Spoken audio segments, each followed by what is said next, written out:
পর্যন্ত 2004 থেকে 14 যে ইউপিএ 1 এবং 2 ছিল, তাতে ইন্দিরা আবাস যোজনাতে পশ্চিমবঙ্গে টাকা পেয়েছে 4,600 কোটি। 2014 সাল থেকে 2022 সাল পর্যন্ত 23 সাল পর্যন্ত নরেন্দ্র মোদীজির সরকার পশ্চিমবঙ্গে 40 লক্ষ ইউনিট বাড়ির জন্য টাকা দিয়েছেন। 40 লক্ষ ইউনিট বাড়ির জন্য টাকা দিয়েছেন 50,000 কোটি টাকারও বেশি। এই বাড়িগুলোর তালিকা প্রকাশ করতে হবে।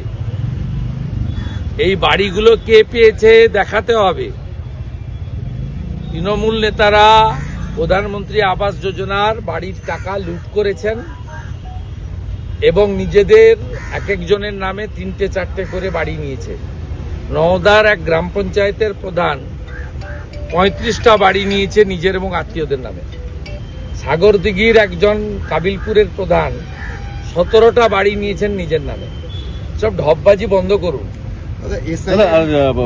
মুখ্যমন্ত্রী সমস্ত পরিযায়ী শ্রমিকদের 14 বছর থাকার পরে আরো 16 লক্ষ বাড়ি, আরো 20 লক্ষ বাড়ি কেন করতে হবে? উনি তো নতুন নন, 14 বছর ধরে আছে। যদি সব জায়গায় বলেন সব করে দিয়েছি, কিচ্ছু বাকি নেই, 200% কাজ করে দিয়েছি, কেন এ কথা উনি বলছেন?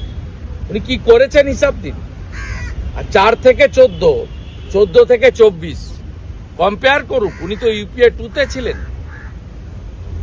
আগের কংগ্রেসের 10 বছর আর মোদিজির 10 বছর।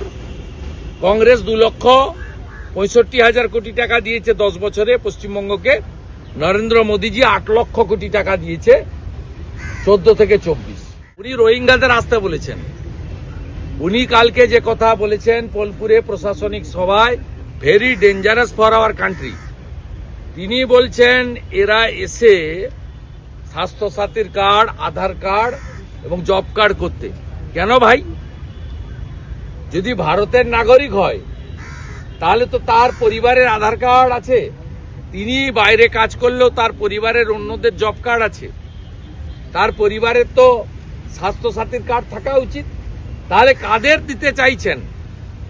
রোহিঙ্গা মুসলমানদেরকে, বাংলাদেশি মুসলমানদেরকে দিতে চাইছেন।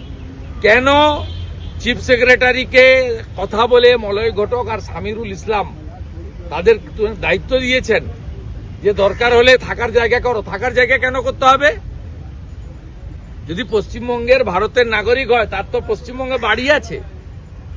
উনি আসলে বিভিন্ন রাজ্যে পুশব্যাক হচ্ছে যে বাংলাদেশি মুসলমান এবং রোহিঙ্গা, তাদেরকে এখানে এনে এমনি শেষ করে দিয়েছেন।